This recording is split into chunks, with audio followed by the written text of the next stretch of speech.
नमस्कार दोस्तों, exam lesson YouTube channel पर मैं आप सभी का एक बार फिर से हार्दिक स्वागत करता हूं, अभिनंदन करता हूं। आज के इस वीडियो में हम बात करेंगे आरपीएससी सेकंड ग्रेड के सिलेबस के बारे में। आरपीएससी सेकंड ग्रेड और संस्कृत विषय का जो सिलेबस है उसके बारे में हम विस्तार से चर्चा करेंगे कि क्या सिलेबस रहता है, क्या पैटर्न रहता है पेपर में, तो उसके बारे में हम चर्चा करते हैं।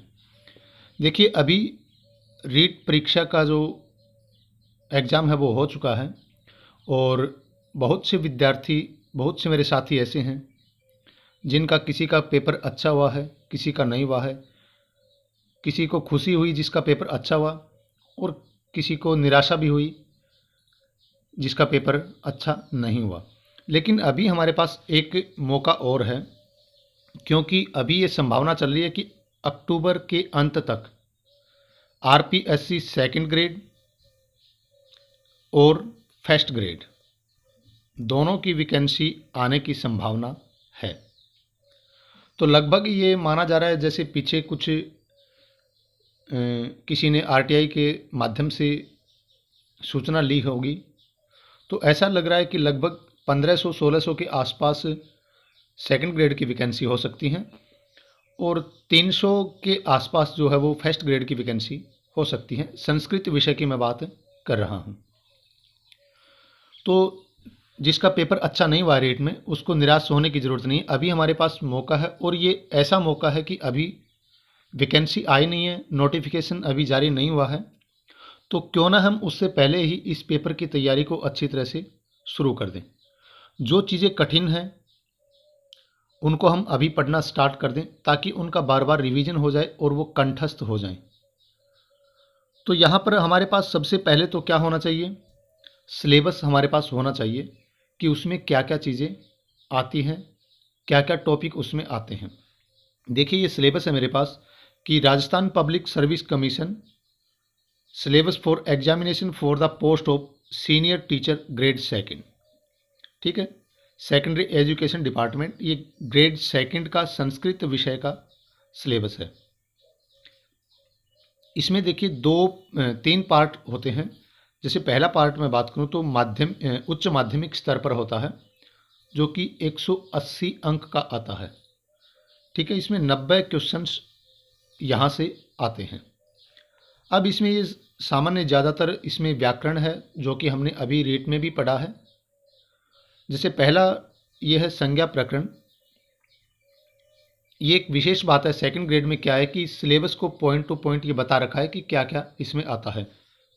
तो संज्ञा प्रकरण में जैसे इत संज्ञा, संयोग संज्ञा, संहिता, सवर्ण, उदात्त, अनुदात्त, स्वरित, उच्चारण स्थान, प्रयत्न और पदम, तो ये संज्ञा प्रकरण का टॉपिक है। संधि में भी सूत्रों के माध्यम से, लेकिन हमें यहाँ पर क्या है कि एक विस्तार से पढ़ना पड़ेगा। जैसे इको यणचि सूत्र है, तो इको यणचि सूत्र यण संधि करता है, ये तो हमने पढ़ना ही है, लेकिन साथ साथ इस सूत्र की जो संस्कृत में हमें व्याख्या भी आनी चाहिए, उसका अर्थ संस्कृत में भी हमें पता होना चाहिए।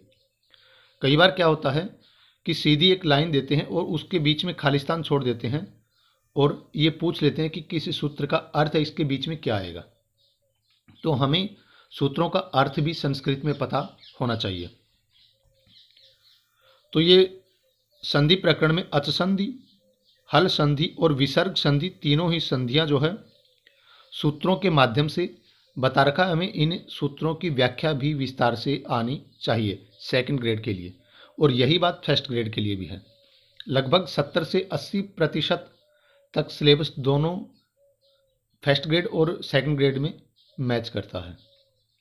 अगला है समास। समास में भी जैसे अव्ययी भाव समास, तत्पुरुष विस्तार से हमें पढ़ने हैं सेकंड ग्रेड के लिए। प्रत्यय, जो प्रत्यय से संबंधित प्रश्न आते हैं उसमें कौन कौन से प्रत्यय हैं, इन प्रत्ययों से संबंधित सूत्र भी हमें अच्छी तरह से आने चाहिए, क्योंकि यहाँ पर भी सीधे डायरेक्ट इन सूत्रों पर आधारित प्रश्न पूछ लिए जाते हैं। प्रत्ययों से संबंधित तो पूछे ही जाते हैं, साथ ही साथ इनके जो सूत्र हैं वो भी हमें अच्छी तरह से याद होने चाहिए, उनकी भी व्याख्या संस्कृत में याद होनी चाहिए। क्योंकि रिक्त स्थान की पूर्ति में ये चीज़ें पूछ लेता है एग्जामिनर। शब्द रूप हैं, ये आसानी है, बार बार पढ़ेंगे तो अच्छी तरह से याद हो जाएंगे। धातु और शब्द रूप, इनका क्या होता है कि बार बार पढ़ते रहें तो बिल्कुल कंठस्थ हो जाएंगी, इतने कठिन नहीं है ये। अब अव्यय संबंधी प्रश्न, ये अव्यय दे रखे हैं, इनसे संबंधित प्रश्न भी आते हैं। अब ये जो अव्यय हैं इनका अर्थ हमें आना चाहिए। जैसे कई बार परीक्षाओं में आता है कि खलु अव्यय का अर्थ, तो ये किसके लिए प्रयुक्त होता है? निश्चय के लिए, या कोई और भी अर्थ जो बनता है वो हमें अच्छी तरह से ये पता होना चाहिए कि इस विषय के लिए यहाँ पर ये पूछ रहा है। अगला है उपसर्ग, ये उपसर्ग दे रखे हैं, उपसर्गों से संबंधित प्रश्न और उपयुक्त पाठ्यक्रम आधारित वाक्य शुद्धि संस्कृते अनुवादश्च, वाक्य शुद्धि संशोधन और संस्कृत में अनुवाद। ये एक ऐसा टॉपिक है कि अगर हम अच्छी तरह से कारक प्रकरण को पढ़ लेते हैं तो हमें संस्कृत में अनुवाद, कारकों पर आधारित प्रश्न और वाक्य शुद्धि संशोधन, ये तीनों ही चीज़ें आ जाएंगी। लेकिन कारकों को अच्छी तरह से पढ़ना नहीं बल्कि अच्छी तरह से सीखना पड़ेगा, ताकि सेकंड ग्रेड में हमारे 3 टॉपिक ये कवर हों। क्या? एक तो कारक प्रकरण, दूसरा ये वाक्य शुद्धि संशोधन और संस्कृत में अनुवाद। ये 3 चीज़ें अगर हम कारकों को अच्छी तरह से पढ़ लेते हैं तो हमारे तीनों ही चीज़ें अच्छे हो जाते हैं, या तीनों पर आधारित जो प्रश्न आते हैं वो हमारे बिल्कुल ठीक हो जाएंगे। तो ये था। अब इसमें संस्कृत साहित्य से संबंधित जो प्रश्न है वो देखिए। निम्नलिखितानां महाकविनाम एवं व्यक्तित्व कृतित्व संबंधी सामान्य प्रश्न। ये जो महाकवि हैं इनके व्यक्तित्व और इनकी जो रचनाएं हैं उन रचनाओं से संबंधित सामान्य प्रश्न आते हैं। जैसे महाकाव्य, तो महाकाव्य में वाल्मीकि का महाकाव्य, अश्वघोष, कालिदास, भारवी, माघ, श्रीहर्ष।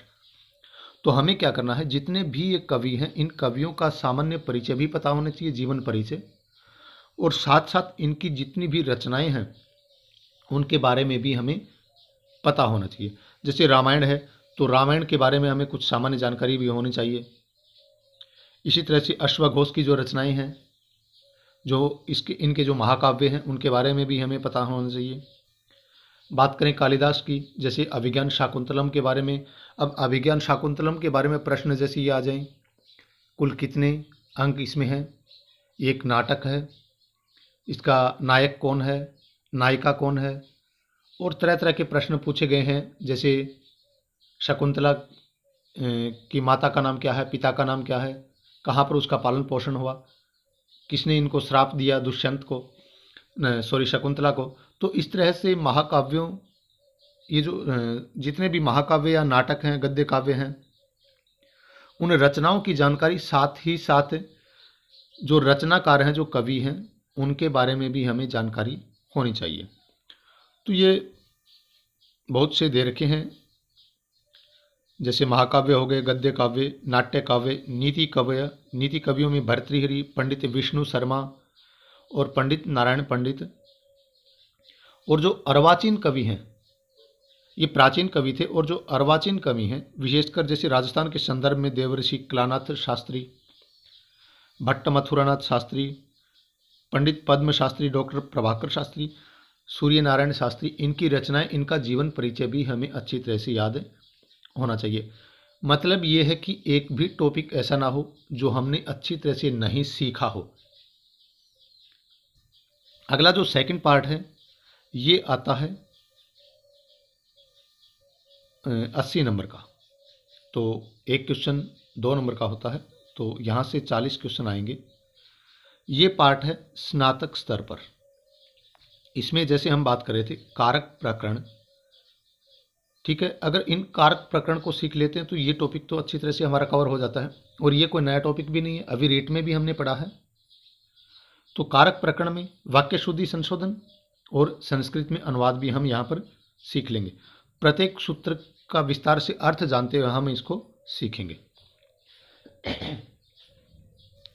अगला जो इसमें है छंद है, दूसरा जो पॉइंट है इसमें। तो छंद ज़्यादा कठिन नहीं है, और छंद एक बार हम सीख लेते हैं तो छंदों से संबंधित प्रश्न गलत होने की संभावना कम ही रहती है। अनुष्टुप, आर्या, इंद्रवज्रा, उपेंद्रवज्रा, उपजाति, वंशस्थ कुछ मुख्य छंद हैं। तो ये कोई ज़्यादा कठिन टॉपिक भी नहीं है। हाँ, पॉइंट नंबर 3 टॉपिक जो है वो कठिन है। और अभी आपने रीट में भी देखा, एक श्लोक दिया हुआ था, तो उस श्लोक में ये पूछा था कि कौन सा अलंकार है। अब ये होता है कि संस्कृत हमारी बोलचाल की भाषा नहीं है, तो हम उसके अर्थ को अच्छी तरह से समझ नहीं पाते हैं, और जो श्लोक आते हैं कई बार पता नहीं कहाँ से श्लोक आ जाता है, वो हम उसका अर्थ समझ नहीं पाते हैं। तो कोशिश तो ये करेंगे कि जितनी भी ऑथेंटिक बुक्स हैं, ऑथेंटिक बुक्स मान के चले हम, कक्षा 6 से 12 तक की बुक्स, RBSE, NCERT, या फिर ये स्नातक स्तर पर दे रखा है, तो इसमें हम जो शास्त्री में जो छंद, ये शास्त्री कहें या BA में जो अलंकार लगते हैं, उन अलंकार के उदाहरण हम यहाँ पर पढ़ने का हम प्रयास करें, ताकि हमारा एक भी प्रश्न गलत ना हो अलंकार से संबंधित। क्योंकि ये एक बहुत महत्वपूर्ण टॉपिक है, इसमें हम गलती कर देते हैं, या तो हमें नहीं आ रहा तो हमें उसको छोड़ देना चाहिए, क्योंकि यहाँ पर नेगेटिव मार्किंग होती है, 1/3 यहाँ पर नेगेटिव मार्किंग होती है। अगर नहीं आता है तो हमें उसको छोड़ देना चाहिए, लेकिन ऐसा ना हो कि हमें ना आए, हमें इनको भी सीखना है अच्छी तरह से। ऑथेंटिक बुक्स के माध्यम से सीखें तो संभावना ये रहती है कि जितने भी उदाहरण हैं वो हमारे BA प्रथम वर्ष, द्वितीय वर्ष और तृतीय वर्ष, तो BA की तीनों जो कक्षाएं हैं वहाँ से आने की संभावना, क्योंकि ये स्नातक स्तर पर ये टॉपिक दिया हुआ है। तो मैं मेरी तरफ से ये कोशिश करूँगा कि यहाँ पर इस चैनल के ऊपर ये जो अलंकार हैं इनको मैं कक्षा 6 से 12 तक, या जितने भी उदाहरण जो कि पीछे परीक्षाओं में आए गए हैं, मान के चलें कि साहित्य दर्पण के अनुसार भी ये पूछ लिए जाते हैं, तो वहाँ से भी उदाहरण, और शास्त्री की जो कक्षाएं या जो BA की जो हैं संस्कृत बुक्स, वहाँ से भी हम इन उदाहरण को लेकर के मैं खुद कोशिश करूँगा कि इनको पढ़ाने का प्रयास करूँगा। मैं एक अलंकार से संबंधित अगर 4-4, 5-5 उदाहरण हम समझ लेते हैं, तो फिर संभावना ये रहती है कि वहाँ से प्रश्न बनने की पूरी संभावना हो जाती है। अगर हम कक्षा 6 से लेकर के BA अंतिम वर्ष तक की जितने भी उदाहरण अलंकारों से संबंधित आते हैं, उनको हम अगर सीख लेते हैं, तो एक बहुत इम्पोर्टेंट टॉपिक है ये।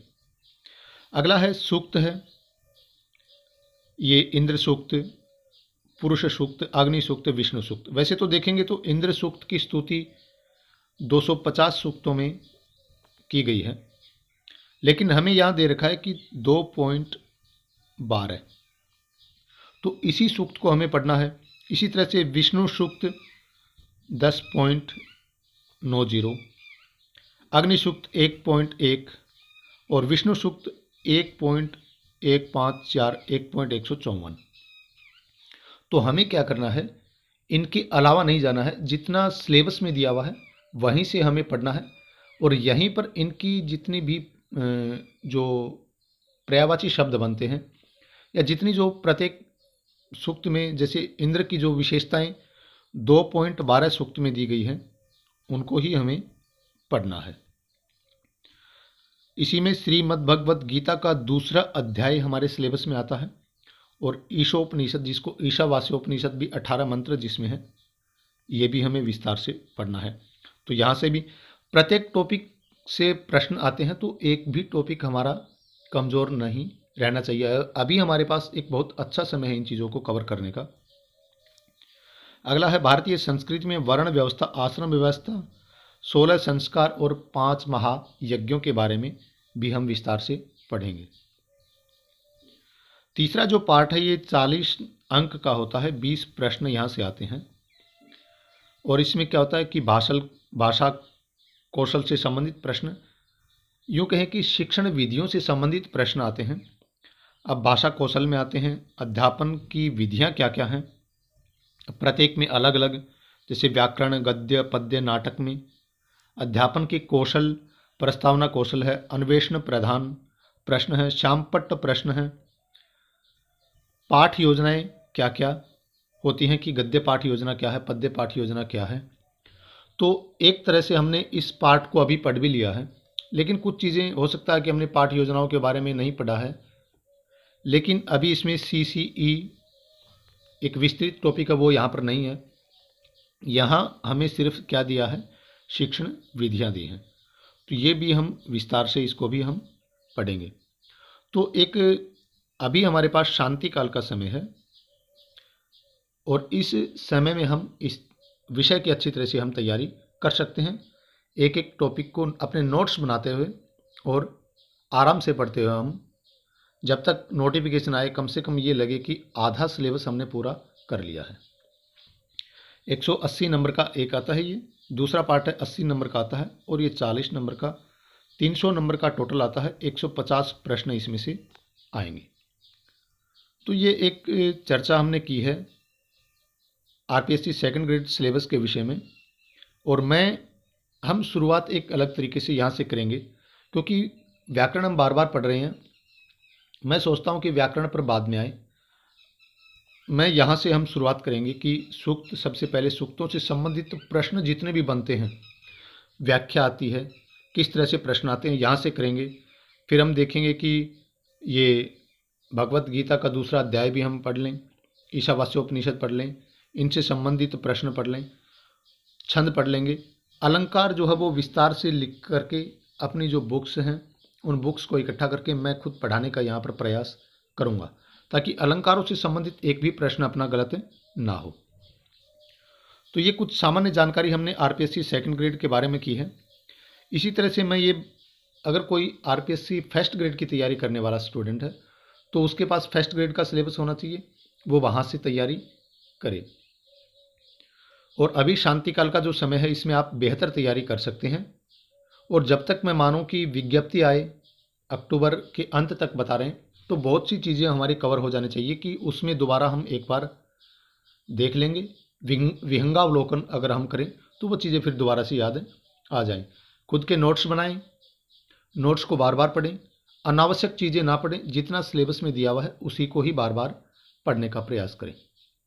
और मैं उम्मीद करता हूँ कि निराश जो हुए हैं वो अब की बार निराश नहीं होंगे और ज़रूर सफलता को प्राप्त करेंगे, चाहे वो सेकंड ग्रेड चाहे वो फर्स्ट ग्रेड। ये मेरी ईश्वर से कामना है सभी के लिए। तो आज के इस वीडियो में हमने एक छोटी सी चर्चा की है। उम्मीद करता हूँ कि आपको पसंद आई होगी और आगे भी हम वीडियो अपलोड करते रहेंगे। और आप हमारे चैनल को सब्सक्राइब कर लें और जो भी कठिन चीज़ें हैं उसको हम सरल रूप में प्रस्तुत करने का प्रयास करेंगे। तो आज के वीडियो में इतना ही, मिलते हैं एक अगले वीडियो में, तब तक के लिए आप सभी का धन्यवाद।